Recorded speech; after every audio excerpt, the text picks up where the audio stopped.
The Ascension Gemstone, the most important piece of rock in the game, as it is what is needed to ascend a character. These stones hold a massive secret, as they might spoil the entire story of Genshin Impact.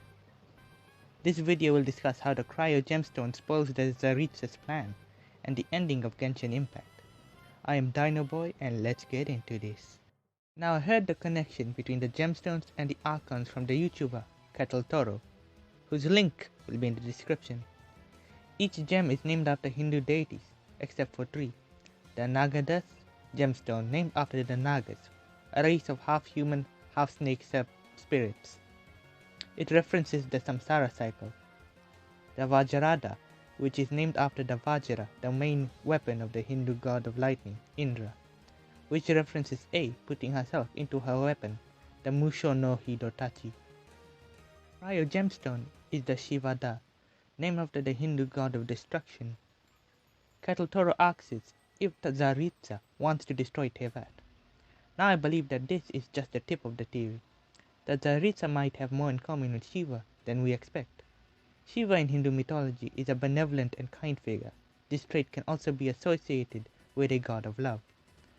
But he sort of has a short temper, and his anger is very fearsome, like when he decapitated his own son because he was ordered by his mother to guard the door of the bathhouse. But hey, he got the head of an elephant and now the Hindu god of success.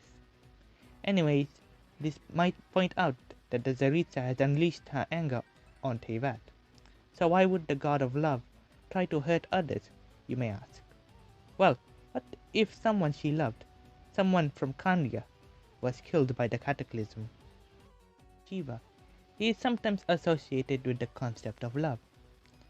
He also burnt the god of love, but let's skip that part. Shiva is married to his wife, Parvati, the goddess of motherhood. She's Shiva's first and second wife. Kinda, let me explain.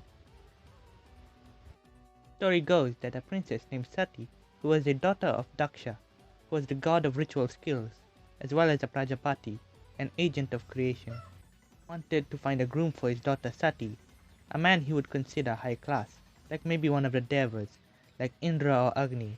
But his daughter was a devotee of Shiva, and she picked him to be her husband.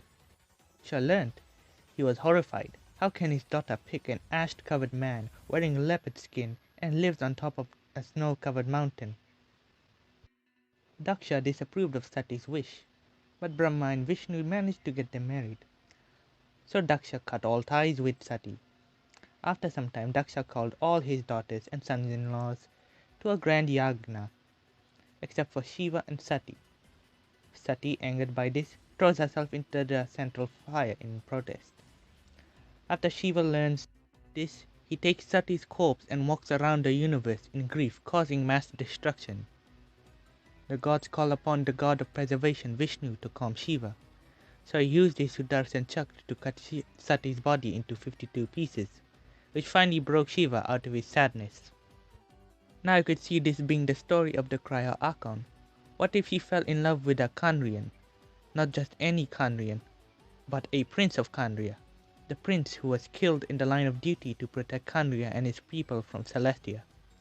Yes, the traveler's sibling was also a prince or princess, but they never said how many princes there were in Kandria. The Tsaritsa, along with the other members of the Seven, were part of the cataclysm. Tsaritsa most likely was against fighting, being the god of love and all. Witnesses her own love die before her. Burned by Celestia's power, she vows to take revenge against Celestia by gathering all the Gnosis from the other Archons to increase her power.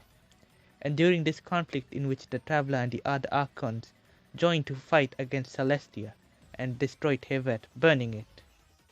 But like how Shiva is the god of destruction, he is also known as a god of creation and a god of gods.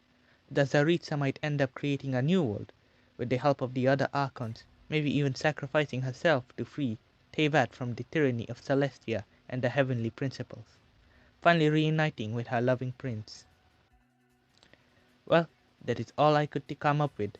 If you guys have any other ideas or theories about the future of Genshin's story, leave it in the comments below, as this is just my silly little theory and maybe you could expand on it. If you enjoyed this video, make sure to leave a like and subscribe to see more content like this in the future. With that, have a nice day.